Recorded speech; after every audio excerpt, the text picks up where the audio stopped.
Très contente d'être là parce que le CV c'est une école de référence en communication visuelle notamment et donc merci Alexia d'avoir invité. Donc moi aujourd'hui je suis UX et UI designer. J'ai suivi des parcours d'architecture, art plastique, communication visuelle puis web design et l'open design en fait je m'y intéresse depuis 1 an et demi, 2 ans. En décembre 2015 j'ai gagné une bourse pour la fondation Mozilla. Je parlais à mon mentor Ricardo Vasquez et en fait il me disait qu'il avait créé une chaîne YouTube où il montrait comment il travaillait en tant que designer graphique pour la fondation Mozilla. Alors, quel était son but? Donc en fait, son but, c'était de montrer comment il travaillait quotidiennement à la fondation Mozilla, parce qu'en fait, ils sont dans une démarche habituelle de transparence et d'ouverture des pratiques, des fichiers et du design notamment. Il montrait aussi que c'était pas facile de commencer sur une page blanche et voilà comment est-ce que on concevait à partir de rien et que c'était assez stressant. Et donc ce qu'il y a c'est que pendant 1 heure en direct, on le voyait commenter ce qu'il faisait, tâtonner, revenir en arrière, se poser des questions. Et donc c'était un exercice qui était vraiment difficile. Donc en fait, qu'est-ce que ça nous apporte? Donc c'est quoi l'intérêt de ce qu'il a fait? En fait, par exemple, bon, moi j'utilise pas Sketch, peut-être certains et certaines d'entre vous. Ce qu'on voit, c'est qu'on le voit utiliser des plugins Sketch. Et on le voit aussi nous montrer comment est-ce qu'on commente son travail de designer et du coup, comment est-ce qu'on le transmet à l'équipe de développement. Ce qu'il a fait aussi pendant un de ses projets, donc il y a 7 vidéos, je vous donnerai le lien à la fin. Pour un des projets, il a dessiné un modèle de téléphone portable et en fait vous pouvez le télécharger et l'utiliser pour vos propres projets, vous n'avez pas à en redessiner un. Qu'est-ce qui était intéressant aussi? Alors ça peut peut-être intéresser pas que les designers UI, mais voilà. Ça c'est une partie qui m'a beaucoup intéressée. En fait, il nous montre comment est-ce que, donc vous avez le mood board qui lui a été fourni à gauche et cette vidéo c'est ma vidéo préférée. En fait, comment à partir du moodboard, il vous crée la gamme de couleurs pour une application web, en fait, voilà. Et il donne aussi des liens vers des livres, vers des sites, et il pointe des choses remarquables sur chaque site. Donc voilà. Et en fait, pourquoi est-ce qu'il faisait ça? Et pour reprendre un peu ses propres mots, c'était pour démystifier le processus de création. Alors ça peut être évident pour beaucoup d'entre vous, mais voilà, le processus de création, ça peut être assez obscur pour les gens qui conçoivent pas forcément. Et du coup, cette pratique où il était en train de partager un peu ses recettes secrètes, il appelait ça Open Design. À l'époque, ça me parlait pas du tout. Voilà, je connaissais Open Source, mais Open Design, ça me parlait pas du tout. Alors, qu'est-ce que ça a remis en question pour moi quand on en a discuté? C'est que déjà, donc moi j'étais designer print. En tant que designer, c'est que les créateurs, on a plutôt tendance à cacher la façon dont on conçoit les choses et nos techniques. Et donc du coup, moi, ça a remis ça en question. Peut-être que parmi vous, peut-être que ceux qui codent un peu plus ont l'habitude de collaborer, mais c'est vrai que dans les domaines artistiques en général, on n'a pas trop l'habitude de partager nos petites recettes secrètes, quoi. Voilà. Si jamais vous vouliez à votre tour partager des choses, donc par rapport à ça, par rapport à ce qu'on a vu, ce que je vous conseille, c'est vous pourriez partager vos méthodes, par exemple, dans des blogs, dans des vidéos tutoriels, par exemple. Et sinon, vous pouvez aussi partager le résultat de votre travail, par exemple. Est-ce que vous connaissez le site CodePen? Ouais. Alors moi, c'est vrai que ça m'est arrivé de reprendre des animations CSS, je modifiais le code et je le réintégrais à mes projets. Et voilà, donc ça, c'est assez important aussi de le mentionner et de les remercier du coup. Donc vous pourriez tout à fait partager une partie de votre travail pour d'autres. Alors, donc toujours dans cette vision de partage de la part de designers, on va passer de la typographie. Et j'aimerais vous parler de deux fonderies que j'aime beaucoup, dont je suis le travail, j'aime beaucoup les designers qui constituent ces groupes. Donc c'est VTF, qui sont majoritairement français, et OSP, qui sont belges. Alors, donc ce qu'on va voir ensemble, c'est en gros les choix qu'on a en termes de typographie. Pourquoi est-ce que l'open design c'est intéressant dans ces cas, et comment est-ce qu'on peut aller plus loin? Donc, dans nos métiers, que ce soit designer UI, que ce soit développeur, que ce soit plus de l'UX par exemple, on doit choisir des fonds pour une application ou pour un site web. Donc vous avez quoi comme choix? Déjà, vous pouvez acheter des fontes en ligne à des fonderies assez connues, et il y a des fontes, voilà, il y a des fontes que moi j'adore, que je trouve magnifiques. Ensuite, vous pouvez prendre des fontes en ligne gratuites, type Google Fonts, Font Squirrel, etc. Et parmi ces fontes en ligne, vous avez ce qu'on appelle les fontes open source. Alors, je vous donne quelques exemples. Alors, VTF et OSP, ce sont notamment des typographes qui vous mettent gratuitement leur travail à disposition. Donc, vous pouvez télécharger quasiment toutes leurs fontes, en fait. Et également, il y a une partie de leurs fontes qui sont sur GitHub. Alors, est-ce que GitHub, j'y reviendrai tout à l'heure, mais est-ce que ça parle à tout le monde ou pas? Ouais, alors, GitHub en 2 mots, parce que j'y reviendrai tout à l'heure, en fait, ce sont des sortes de dossiers de dépôt en ligne, où en fait, ils ont déposé leurs fichiers originaux de fontes, et vous pouvez aller les télécharger. Vous pouvez également, via GitHub, dupliquer, donc faire votre propre branche, vous pouvez contribuer, ou bien faire votre propre version et la redistribuer. Alors, en haut, vous voyez, c'est la Fengarde Neue qui est utilisée notamment sur le site de l'Élysée. Et en dessous, c'est la Hellman qui est utilisée pour le théâtre de la Croix-Rousse à Lyon. Voilà. Alors, c'est quoi l'intérêt de l'open design dans ce cas-ci? Je pointerai plusieurs choses. Donc, tout d'abord, je dirais que comme ce sont des typographes professionnels, vous avez déjà la qualité du dessin.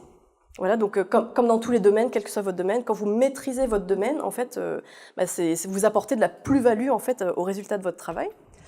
Ensuite, dans ces deux cas-ci, pourquoi est-ce que j'aime aussi leur travail? C'est qu'en fait, ce sont 2 petites fonderies.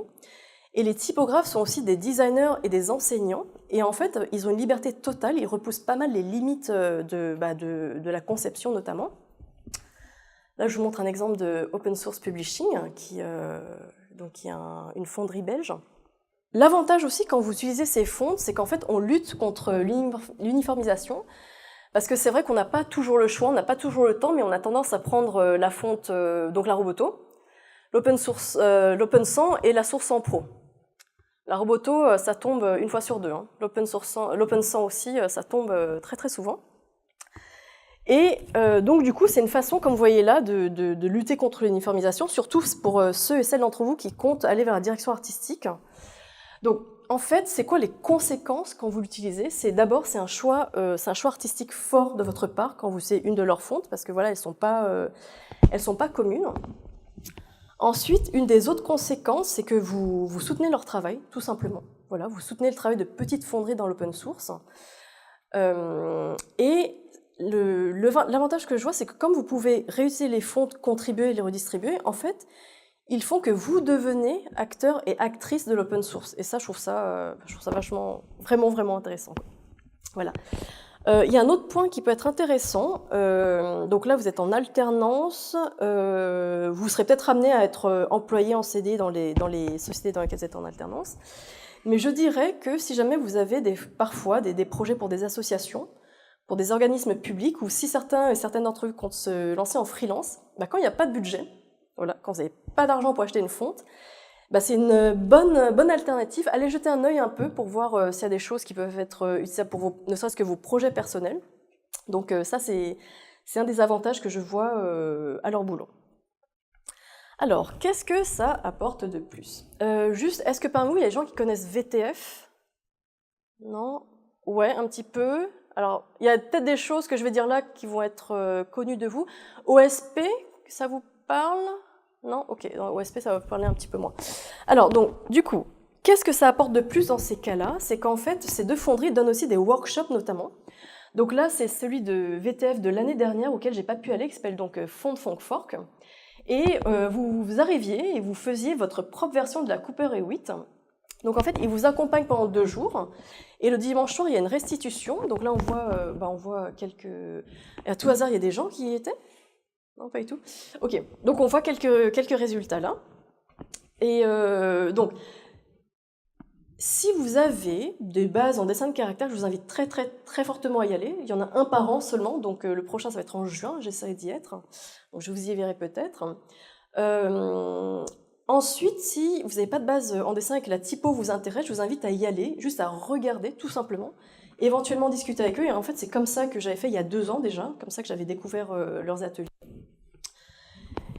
Et voilà, donc le prochain en juin, donc n'hésitez pas si vous avez, une curiosité par rapport à la typographie. Donc là, on a vu des designers qui mettaient à disposition leur travail, donc des créatifs qui mettaient à disposition leur travail. Et j'en profite du coup, dans cette partie-ci, dans la troisième partie, pour parler d'originalité et de copie. Donc ce sont les logos du copyright et du copyleft. Voilà, ça c'est le logo du copyleft. Donc ce que je vais voir avec vous, c'est le copyleft. Ensuite, par rapport à l'originalité, pourquoi est-ce qu'on protège nos créations? Et par rapport à la copie, comment est-ce qu'on peut réagir face à la copie? Donc, je vais vous lire un extrait de Wikipédia pour copyleft, parce que je ne le connais pas par cœur. Donc, l'auteur d'un travail donne l'autorisation d'utiliser, d'étudier, de modifier et de diffuser son œuvre dans la mesure où cette même autorisation reste préservée. Donc, ça veut dire que vous devez réutiliser leur licence. Ensuite, je ne l'ai pas écrit là, le contributeur apportant une modification est contraint de redistribuer ses propres contributions avec les mêmes libertés que l'original. Les nouvelles créations réalisées à partir d'œuvres sous copyleft héritent de ce fait de ce statut de copyleft. Ainsi, ce type de licence permet un partage de la création, de la connaissance comme bien commun et qui permet aux œuvres culturelles d'être développées librement. Voilà. Donc ça, je laisse de côté. Si vous voulez, on en reparlera dans la partie questions. Alors, originalité. Donc pourquoi est-ce qu'on protège notre création? Parce que, en général, création, c'est synonyme d'originalité. C'est synonyme de quelque chose d'unique que vous basez sur votre parcours, vos recherches et un peu votre monde intérieur. Et en fait, comme on vous rémunère pour ça, vous avez plutôt intérêt à protéger votre travail. Et si on vient vous chercher, c'est parce qu'en fait, vous avez quelque chose que quelqu'un d'autre n'a pas. Donc du coup, on a tendance à poser des copyrights, des brevets, et on empêche la copie tout simplement. Ce qui m'amène à la deuxième partie. La question que je pose là, c'est que est-ce qu'on peut vraiment empêcher la copie? Parce que ce que j'aimerais pointer, c'est que en fait, on ne crée pas de rien. Tous et toutes, et moi-même, on crée à partir d'inspiration, de choses qu'on a déjà vues. Et donc en fait, on ne crée pas tabula rasa, c'est un mythe en fait. Et par exemple, parmi vous, il y en a qui vont voir les sites Awards, qui vont voir les comptes Dribbble, qui vont voir les Pinterest, etc. Donc en fait, moi-même, en fait, je lis les bonnes pratiques en UX, en UI, et je les applique. Voilà. Et donc, par exemple, si vous prenez un site, vous voyez, on voit qu'il y a des modes qui sortent comme ça. Bon, il y a eu le flat design, il y a eu tout ce qui était, par exemple, les ghost buttons. Il y a eu aussi les pages de scroll, les one page au scroll infini, etc. Ce qu'il y a, c'est que comment est-ce que vous voulez poursuivre quelqu'un qui aurait repris un bouton que vous avez créé, une animation que vous avez créée? Je trouve ça assez difficile, en fait. Voilà. Ensuite, l'autre point que je voudrais aborder, c'est que pour ceux qui auraient peur un petit peu que leur travail soit volé, et je le comprends totalement, vous avez plusieurs choses. Déjà, parlez-en autour de vous, parlez de votre travail autour de vous. C'est pas facile, parce qu'on est dans des domaines tellement spécialisés que de parler d'UI, d'UX, de développement, c'est assez compliqué. Donc parlez-en autour de vous, parce que souvent, en plus, c'est comme ça qu'un ami va vous dire qu'une marque très très connue a réutilisé votre illustration, par exemple. Voilà. Ensuite, ce que vous pouvez faire aussi, c'est que vous pouvez publier votre travail. Donc sur des blogs, dans des sites spécialisés, dans des publications. Il y a un autre point aussi, c'est que sachez que vos layouts, vos fichiers, vos emails, tout ça c'est daté. Donc en fait, vous avez une preuve. Et le dernier point, ce qu'on fait nous dans la startup auquel je travaille, c'est qu'en fait, vous pouvez aussi déposer votre design dans une enveloppe, ce qu'on appelle une enveloppe solo à l'INPI. Donc sachez que dans tous les cas, vous avez des recours pour protéger votre travail. Et comme vous avez ces recours-là et que c'est très difficile d'empêcher la copie, comment est-ce qu'on va plus loin? Comment est-ce qu'on peut ouvrir cette question et dépasser cette peur de la copie? Alors, ce que j'aimerais pointer deux choses par rapport à l'originalité de la copie, c'est que faut pas oublier qu'en fait, on apprend aussi en s'inspirant de ce qui existe. Voilà, c'est important, ça fait partie du processus d'apprentissage. Donc nous tous, en fait, on s'inspire de ce qui existe. Et le deuxième point que je voulais pointer, et on y reviendra dans la 7e partie, c'est que malgré tout, l'open source, l'open design et la copie, en fait, c'est source de créativité. Ça veut dire que vous pouvez partir d'une base existante, vous apportez vos modifications et en fait vous améliorez ce qui existe et vous lui donnez votre direction à vous. Voilà, donc ça c'était une petite partie sur l'originalité, on pourra y revenir dans la partie questions si vous voulez. Donc là, on a vu comment des designers partageaient leur travail. Dans la 4e partie, ce que je vais vous montrer, c'est comment est-ce qu'une organisation inclut son public dans le processus de création. Et du coup, je vais vous parler de la refonte d'identité visuelle de Mozilla, donc, qui est effective depuis quelques semaines, en fait, depuis 1 ou 2 mois même, je pense. Alors, de quoi est-ce qu'on va parler dedans ? Donc, ce que je vais vous montrer, c'est déjà comment ils ont partagé leur processus, qu'est-ce que ça soulève comme question et comment aller plus loin. Alors, comment est-ce que ça s'est passé ? Donc, en juin 2016, pendant l'une des deux rencontres annuelles et internationales de Mozilla, donc en juin et en décembre notamment, ils ont ouvert la consultation à leurs employés et leurs bénévoles, donc à peu près 1200 personnes qui se réunissent pendant une semaine dans les mêmes locaux. Donc ils ont ouvert la consultation, les 7 directions qui avaient été prises pour le logo. Donc du coup, on voyait les employés et les bénévoles pouvaient commenter. Donc je trouve que c'est déjà un point assez remarquable d'ouvrir le processus de conception à 1200 personnes. Ensuite, on pouvait suivre l'évolution sur un blog, donc c'était accessible à tout le monde.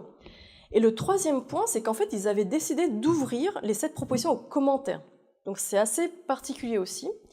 Et du coup, je trouve que c'est un processus qui est intéressant et à questionner. Donc, j'ai lu beaucoup de commentaires. Il y avait des commentaires donc, du monde entier, parce que Mozilla a des bénévoles en Amérique latine, en Afrique, en Inde, en Europe, etc. Donc j'ai lu beaucoup de commentaires variés, donc du monde entier, qui étaient assez passionnés. Et ce que j'aimerais pointer là comme question, ce que ça soulève, donc je vais vous montrer un petit peu les 7 propositions. Et en fait, je ne vais pas du tout donner mon avis, c'est pas du tout mon but là, on pourra en parler après si vous voulez. Donc en fait, j'ai lu beaucoup de commentaires et une question que je me suis posée, c'est que c'est pas si simple de choisir un logo et qu'en fait, il faut quand même avoir des bases en design graphique, des bases théoriques, des bases pratiques pour pouvoir en juger. Et que du coup, quand on est face à ça, on est un petit peu perdu. On peut tous avoir un ressenti, même quand on n'est pas designer graphique, sur les 7 propositions. Par contre, dans ce cas-ci, en fait, il y a des conséquences assez lourdes. Déjà, c'est un logo qui va être utilisé pendant des années, et c'est un groupe et une marque qui sont très connus, donc en fait, il y a des conséquences assez lourdes. Je vous donne un exemple dans un autre domaine, par exemple en architecture. Si vous demandez au public de juger des bâtiments en architecture, sur quels critères est-ce que le public va se baser pour juger? C'est très compliqué. Parce que ce qu'on apprend en architecture, c'est on a des bases techniques et esthétiques, donc on a du dessin technique, on a du relevé technique, on a de la résistance des matériaux, on a de l'histoire de l'art, de l'architecture, on a de la conception de projet. Et si vous voulez, ce qu'il y a, c'est que cette base, elle fait que vous êtes un peu plus apte que quelqu'un d'autre à juger d'un bâtiment. Et bien là, c'est un peu pareil en fait, c'est que le public, face à ça, quand vous prenez un bénévole quelque part dans le monde, comment est-ce qu'il peut juger ces 7 logos? Et donc les pistes que je vais donner, qui vont peut-être être plus évidentes pour certaines personnes et d'autres, donc je fais quand même un récapitulatif dessus.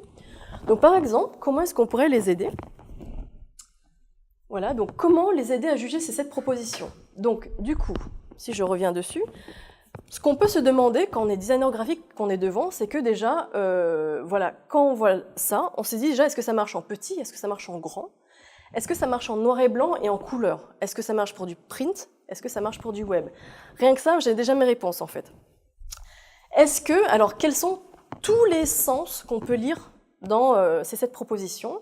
Alors, quel rythme est-ce qu'il y a? Quelles sont les tensions entre les vides et les pleins?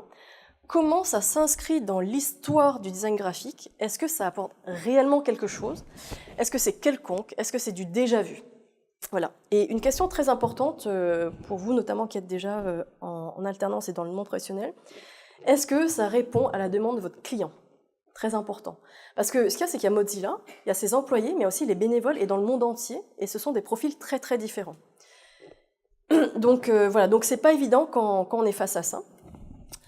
Et du coup, moi quand j'ai vu ça, quand j'ai lu les commentaires, je me suis dit que là, en tant que designer graphique, c'était l'opportunité pour nous d'aider les non-designers à lire ces logos, à les comprendre, et à accompagner en fait les non-designers dans la lecture pour avoir un jugement pertinent de ces 7 propositions.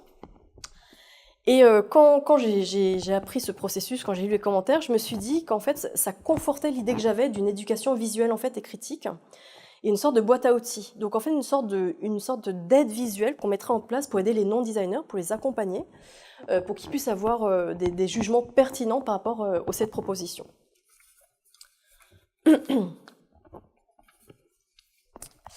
Donc, parlant de boîte à outils, je vais faire la transition avec des choses que moi j'ai mis en place dans le cadre de mon travail, parce que c'est pas toujours évident de défendre son travail face à des gens qui sont pas forcément designers. Donc, ce que je vais partager avec vous ensuite, j'ai oublié de passer mes slides. Ce qu'on verra, c'est notamment les problèmes qui sont rencontrés par les designers. Je vous donnerai quelques conseils. Et je terminerai par une ouverture sur comment aller plus loin. Donc là, pendant nos études, je vais me mettre dedans. Voilà, on a envie de faire des choses assez extraordinaires, on ne se met pas de limites, nos projets condensent un petit peu nos rêves en fait. Donc dans le cadre de l'école, vous êtes suivis par des enseignants qui sont designers, donc c'est le métier, ils savent ce que c'est que le design. Dans le cadre de votre alternance, en fait, il y a encore l'école qui est derrière vous en soutien. Par contre, après, dans le milieu professionnel, en fait, les gens qui vont valider votre travail, c'est votre équipe. Donc l'équipe produit, l'équipe marketing. C'est assez dur avec l'équipe marketing en général. Pas que, mais c'est assez dur. Et il y a aussi votre client. Et comme il vous rémunère, il va vouloir peser dans vos choix. Voilà. Et donc, c'est vrai qu'on se dit, voilà, après l'école, je vais faire des trucs originaux, magnifiques, etc. N'oubliez pas qu'il va falloir faire des compromis. Voilà, il va falloir faire des compromis parce que vous allez créer dans un certain contexte avec des contraintes. Voilà, donc je vais vous donner quelques exemples que vous connaissez peut-être déjà. Donc le tout premier, donc des exemples, je vais revenir sur l'étymologie du mot design et je vais finir par pour qui et pourquoi est-ce qu'on doit ouvrir nos pratiques. Alors, tout d'abord, alors ça vous l'avez peut-être déjà vu passer sur Twitter. Donc Marie-Julien, donc c'est Julien Dubedou qui est un directeur artistique freelance, donc web plutôt. Et donc ce tweet, je le sors à l'occasion, je l'ai même déjà envoyé à mon équipe. Donc en fait, ça condense un petit peu, c'est satirique, mais ça condense un peu les retours que vous pouvez avoir. Donc c'est peut-être un peu, je vous en lis quelques-uns, c'est peut-être un peu petit. Alors, je vais mettre devant mon écran du coup. Alors, par exemple, on va pouvoir vous dire faire un essai avec un bateau de profil. Voilà, le noir est un peu trop sombre, c'est anxiogène. Et puis, point de vigilance, les oiseaux doivent être dans le ciel, donc à remonter. Voilà. Donc j'aime bien ce tweet parce qu'il est assez drôle et en fait, alors peut-être que vous l'avez en partie ou pas tout à fait vécu, mais en fait c'est la réalité. Et la seule différence, c'est qu'on ne va pas vous envoyer ça dans un seul mail. Vous l'aurez dans 2, 3, 4 mails, c'est la seule différence. Voilà. Et ce que ça pointe là, je trouve, et on en a parlé notamment, pas seulement avec Julien, mais avec d'autres gens, c'est que je trouve la différence avec le domaine du code, c'est qu'en fait, vous êtes jugé par vos pairs, donc PIRS, qui ont des niveaux différents, qui codent différemment de vous, mais c'est un domaine déjà plus restreint, et on peut aussi vérifier tout de suite la validité de ce que vous avez codé. Alors que dans le design graphique, on repose sur le sens de la vue, donc qui est accessible à la majorité d'entre nous, pas tous. Et donc, du coup, c'est beaucoup plus facile pour le public de juger un design plutôt que du code. Et donc, ce qu'il y a, c'est que c'est très compliqué parce qu'il faut qu'on compose avec des non-designers. C'est pas évident. Alors, bien sûr, je le dis tout de suite, ça a son intérêt. Moi, je discute régulièrement avec mon équipe produit, qui sont donc 2 développeurs, et voilà, on échange et du coup, on fait des compromis, on avance, et des fois, on trouve à 3 une idée qui est meilleure que celle sur laquelle moi j'étais partie, par exemple. Voilà. Alors, je vous donne un autre exemple. Alors, c'est un retour que j'ai assez souvent parmi les designers UI. C'est par exemple, vous avez votre maquette, vous la donnez à l'équipe de développement, et puis vous vous rendez compte que ce qui est en ligne, ça ne ressemble pas à votre maquette. C'est vrai aussi. Pour plein de raisons. Et du coup, souvent, quand on va demander, on va dire, mais je comprends pas, ça ressemble pas à ma maquette. Et du coup, la réponse qu'on a en général, c'est ça. Oui, mais ça fonctionne, donc c'est bon. C'est véridique aussi. Hein. Et donc, alors, voilà. Et donc, moi, quand j'entends ça, je me dis, non, en fait, c'est pas bon. Parce qu'en fait, le design, c'est pas ça marche, en fait. Ça peut sembler évident à certaines d'entre vous, mais c'est pas évident pour d'autres gens dans d'autres métiers. Parce qu'ils se rendent pas compte que on place pas nos éléments au hasard. Voilà, il y a un rythme, il y a une harmonie, il y a une structure, etc. Et voilà, les designers, on jette pas les éléments en l'air et puis on attend que ça retombe sur notre page de croquis de wireframe. Mais c'est pas évident pour tout le monde. Pour certaines personnes, en fait, qui vont me dire, par exemple, non mais ce que tu as fait là, tu me le poses en haut à droite et tu le multiplies par 2. Bah, c'est pas évident pour eux. Ils ne voient pas qu'on a fait des choix, en fait. Donc ça, c'est assez commun, malheureusement. Et je vais vous donner un dernier exemple. Et parce que pour moi, en fait, le design, alors c'est une décision personnelle. Hein. Vous n'êtes pas obligé d'être d'accord. Le design, pour moi, c'est répondre à un but en offrant une qualité esthétique et basée sur la réflexion et la recherche. Et ça, c'est ce côté réflexion-recherche, il n'est pas toujours vu. Donc, il va falloir défendre votre travail. Et le tout dernier exemple que je donnerai, c'est, vous voyez, si un designer donne sa maquette pour un ordinateur portable, pour des lunettes de réalité virtuelle, lorsqu'un architecte donne ses plans, les personnes qui vont le réaliser ne vont pas prendre la liberté de le changer. La personne qui prend la liberté de changer la construction d'un bâtiment, voilà, bon courage. Alors pourquoi est-ce que c'est le cas avec les designers graphiques ? Pourquoi est-ce qu'on ne fait pas confiance aux designers graphiques ? Et là, je vais pointer une seule chose. Je pense que ça vient surtout d'une incompréhension. Voilà, faut pas se taper dessus, ça sert à rien. Ça vient d'une incompréhension de ce qu'est le design. Déjà, autour de vous, si vous dites « je suis graphiste, je suis designer », il y a de très grandes chances que les gens ne voient pas tout à fait ce que c'est. Donc en fait, parfois, quand l'équipe développement ne développe pas ce que vous avez fait, c'est juste qu'il y a une incompréhension de pourquoi vous avez fait les choses. Donc j'en profite pour revenir sur l'étymologie du mot design. Donc ça vient de designum designare. Donc c'est la marque, le signe, l'empreinte. Ce qu'il y a, c'est qu'en France, entre le 16e et le 18e, le sens de dessin, l'objectif, et le dessin, le tracé, ont commencé à se séparer. Et nous, en français, malheureusement, on a gardé seulement ce sens de dessin, de tracé. Donc en fait, souvent les designers, les graphistes sont des exécutants. Alors qu'en anglais, design, ça veut dire conception. Ça veut dire le dessin, le but, et le dessin, le tracé, en fait. Et je pense qu'aussi, ce gap qu'il peut y avoir entre les équipes, c'est qu'on ne comprend juste pas notre rôle. C'est juste ça, quoi. Enfin, c'est juste, non. C'est une des raisons. Voilà. Donc, comment est-ce que vous pouvez faire pour un peu surmonter la distance qu'il y a entre vous et d'autres équipes ? Et vous avez peut-être déjà eu des pistes selon les sociétés pour lesquelles vous êtes en ce moment en alternance. Donc, je vous donne quelques pistes. On peut en parler après, bien sûr. Ce sont les pistes que moi j'ai mises en place. Donc, ce que je vous conseille, et ça, je l'ai pris de mon expérience en print, avant de montrer quoi que ce soit, vous donnez votre direction. Vous dites, voilà, j'ai décidé d'aller dans telle direction pour telle raison. Et ensuite seulement vous montrez. Parce que si vous montrez tout de suite, la personne ne va pas comprendre et on va rejeter en bloc ce que vous avez fait. La deuxième chose, c'est que si jamais on vous dit déplace le titre en bas, en grand, en rouge, ça vous semble pas très logique, vous dites ok, mais pourquoi ? En fait, vous allez obliger la personne qui vous a dit ça à argumenter et à formuler la raison pour laquelle il vous a dit ça. Et vous allez petit à petit commencer à montrer que c'était peut-être pas si justifié que ça. Et d'ailleurs, je le rapproche d'une autre méthode qu'on utilise en UX, qui s'appelle les 5 whys, donc les 5 pourquoi, qui a été mise en place par le fondateur de Toyota. En fait, quand vous posez 5 fois la question pourquoi, vous creusez les motivations profondes de votre utilisateur ou de votre client, par exemple. Donc la question pourquoi, moi je l'utilise assez souvent maintenant. Alors ensuite, ce que je fais aussi, c'est que dans l'équipe produit, on est 3, et puis il y a l'équipe marketing ils sont 6, voilà. Donc ce que je fais depuis plusieurs mois, c'est que j'affiche au mur mes étapes de design, ce qui est validé, ce qui va être développé. Alors pourquoi est-ce que je fais ça ? Tout d'abord, c'est parce que ça permet à tout le monde de suivre. Ensuite, c'est parce que ça nous sert de référence pendant la phase de développement. On revient toujours au mur et on se dit « Ok, moi j'en suis là, ce que je vais faire c'est là, et donc ce que tu as prévu c'est ça ».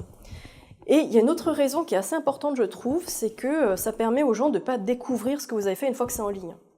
Parce que je trouve que c'est pas très délicat et c'est assez frustrant de découvrir le produit une fois que c'est en ligne seulement. Et une dernière chose que je peux vous conseiller, si vous arrivez à le mettre en place dans vos équipes, c'est qu'on a changé notre façon de faire nos réunions hebdomadaires. Et en fait, ce qu'on fait une fois par semaine, c'est que tout le monde dit ce sur quoi il a bossé la semaine précédente. Et donc, du coup, ça nous permet d'avancer en même temps, de comprendre ce que les autres font, et de mieux communiquer aussi. Voilà. Mais bon, malgré ça, il y a une partie de mon équipe qui ne sait pas où on en est et ce qu'on est en train de faire. Voilà. Voilà. Alors, comment aller plus loin? Alors, Alexia m'a dit que, quand même, et ça je trouve ça très très bien, entre la première et la troisième année, vous aviez quand même une initiation au code, pardon, HTML, CSS je suppose, et justement, moi venant du print, ayant appris d'abord à coder, parce qu'en fait je me destinais à être front-end développeur, et il se trouve que j'ai rejoint une agence en tant que UX et UI, je me rends compte aujourd'hui qu'en fait mes bases en HTML, CSS, JavaScript, c'est un petit peu loin. En fait, ça m'aide aujourd'hui dans ma conception, dans la conception. Et donc, j'ai presque envie de dire que tous les designers d'interface, alors vous, c'est très particulier dans votre cursus et je trouve ça vraiment super. Pour moi, tous les designers UI devraient s'initier. Alors quand je dis s'initier, c'est pas grand-chose, hein, c'est voilà, au HTML et au CSS, parce qu'en fait, ça va vous permettre pendant la phase de conception de connaître les contraintes. C'est vrai que quand j'ai commencé en tant que UI, en fait, je savais déjà pour quels écrans je designais. Je connaissais comment est-ce qu'on concevait les couleurs, la typo, etc. Je prévoyais aussi quelles interactions étaient possibles avec le CSS et aussi je prévoyais le responsive. Donc je trouve ça assez intéressant pour parler avec l'équipe de développement notamment. Et sachez aussi que quand vous codez un petit peu, vous êtes un peu plus pris au sérieux. Voilà. Donc autre avantage. Alors, ce que je vous conseille, je vous donnerai les liens tout à l'heure, mais celui-là je ne l'ai pas mis, c'est de lire je ne sais pas si vous l'avez lu, Le Vertige du funambule d'Annick Lantenois aux éditions B42. En fait, ce qu'elle dit notamment dedans, c'est qu'en fait le code aujourd'hui, c'est un outil comme un autre pour les designers. Et si jamais en tant que designer, on ne code pas, c'est pas une obligation, on ne code pas, en fait, on se coupe d'un outil. C'est un outil comme un autre, en fait, voilà. Et quand j'ai lu ça, je me suis dit, finalement, il se trouve que c'est pas mal en fait que je sois passée par HTML CSS avant de devenir UI designer. Et pour finir, j'aimerais parler de designer et concepteur. Donc en mars, il y a un ami me disait oui, mais les développeurs c'est aussi des designers. Alors j'étais pas d'accord. Et puis je me suis dit, je lui ai dit en fait, j'ai nuancé, j'ai dit en fait je suis d'accord. Les développeurs sont des designers au sens concepteur. Parce qu'en fait, quand vous codez, donc sans maquette, vous êtes en train de concevoir votre interface. Donc effectivement, les développeurs sont des concepteurs, sont des designers. Et si on va plus loin, la moindre personne qui fait ne serait-ce qu'un PowerPoint, en fait, elle est en train de concevoir son document. Donc en fait, on est tous des concepteurs. Voilà. Mais sauf qu'on vient de domaines différents, et en fait, on a des références différentes, on a des pratiques différentes. Et ce que je me suis dit, c'est que... Et en fait, il avait soulevé un point auquel j'avais jamais pensé, et il avait raison. C'est qu'en fait, collaborer entre métiers, c'est quoi? C'est en fait échanger sur nos conceptions. Donc en termes de pratique, en termes de recherche, et notre conception, notre vision. Voilà. Et en échangeant nos conceptions, en fait, ça nous permet d'aller vers un objectif commun. Et c'est quand même le but, c'est de construire ensemble un produit de qualité. Et c'est aussi pour ça que vous êtes rémunérés, mais pas que. Voilà. Et donc, du coup, je trouve que ça ouvre beaucoup ce concept du designer, et je trouve que ça permet aussi de peut-être calmer un peu le jeu. Parce que du coup, passer du temps et de l'énergie à échanger vos pratiques, ça vaut plus le coup que de rejeter la faute à l'autre équipe. Et ça, vous allez aussi le vivre. Hein. C'est pas ma faute, c'est la faute de l'autre équipe. Donc, au fur et à mesure, vous allez gagner du temps. Vous allez mieux communiquer, mieux vous parler, et en fait, ça va être de plus en plus facile de collaborer ensemble, tout simplement. Voilà. Donc, avant de passer à la toute dernière partie, je vous donne quelques références, et je pourrais vous les redonner si vous voulez, mon PDF, en fait, si vous voulez. Donc, si vous êtes sur YouTube, vous cherchez The Hour of Design de Ricardo Vasquez. Donc, l'épisode 6, c'est celui qui m'a beaucoup intéressé sur le moodboard. Ensuite, vous pouvez voir le travail de Velveteen et OSP, donc Open Source Publishing Foundry. Alors, concernant l'originalité et la copie, vous pouvez ne serait-ce que lire un petit peu toutes les licences open source qui existent, parce qu'en fait, il y en a plusieurs. Vous pouvez jeter un œil au blog de Mozilla pour voir ce qui a été choisi, et je trouve Je trouve que leur processus n'était pas très bien rodé, et je trouve que leur nouvelle identité est catastrophique. Voilà, c'est un avis personnel.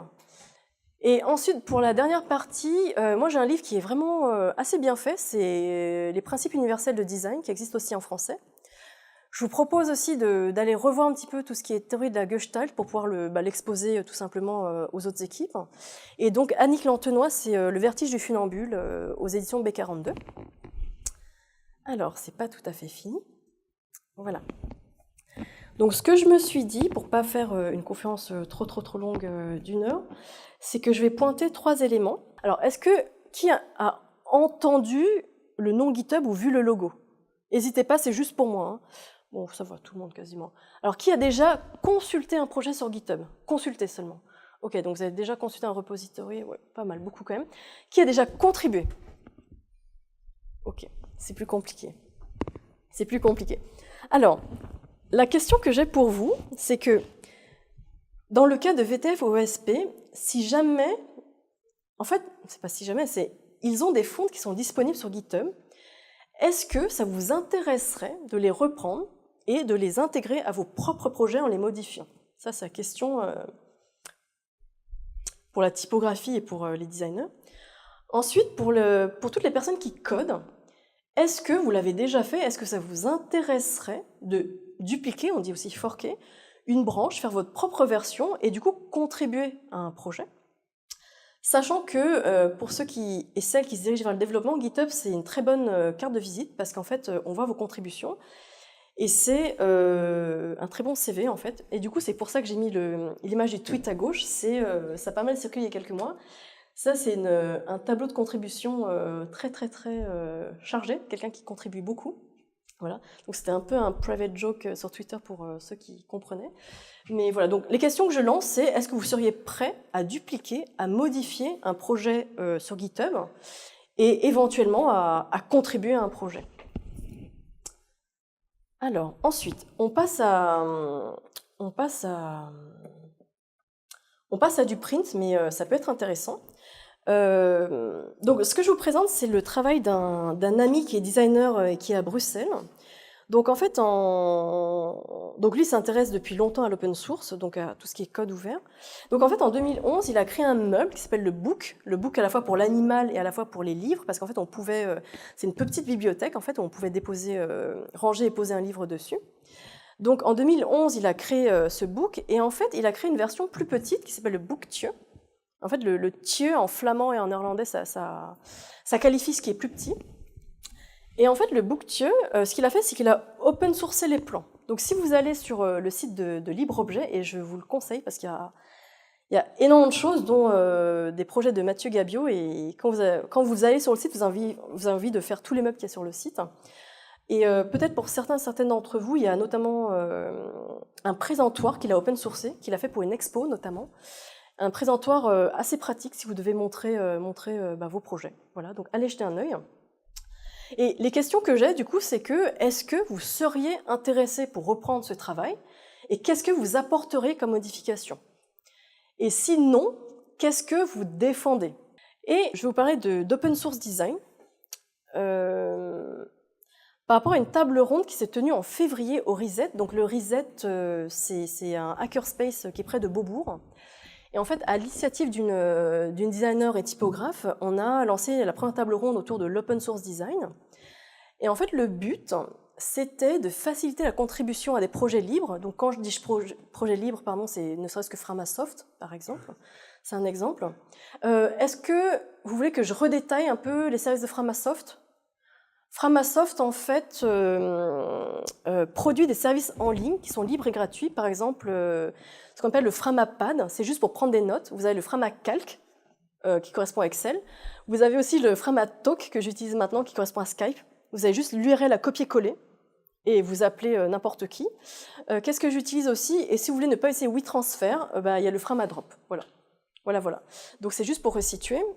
Donc je reviens à ça. Donc en fait, son but, c'était de réunir des designers, des développeurs pour contribuer à des projets libres. Et Donc du coup, notre but, c'est de mettre à profit notre temps libre et notre expérience pour certains projets qui nous tiennent à cœur, notamment des projets comme Framasoft qui respectent les données privées notamment. Et peut-être que vous allez me demander pourquoi ils n'engagent pas des designers en freelance. Voilà, pourquoi est-ce qu'ils ne rémunèrent pas des designers, tout simplement. C'est parce qu'en fait, les développeurs qui ont développé ça le font bénévolement, tout simplement. Donc il n'y a pas du tout de budget. Et aussi, pourquoi est-ce qu'ils ont besoin de designers? Parce que au départ, en fait, les développeurs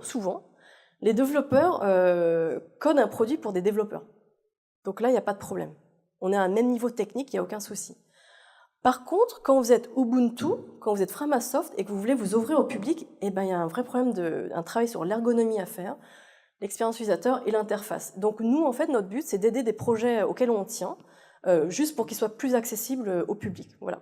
Et donc la question que j'ai pour vous, c'est que est-ce que, en tant que développeur, UI et UX designer, il y a des projets libres, si vous en connaissez, auxquels vous avez envie de contribuer? Est-ce que vous contribueriez un jour à un projet libre? Est-ce inversement, un jour, vous auriez besoin de contributeurs pour un de vos projets? Voilà. Donc ça, c'était les 3 points que je voulais soulever. Et du coup, merci beaucoup. Donc, merci.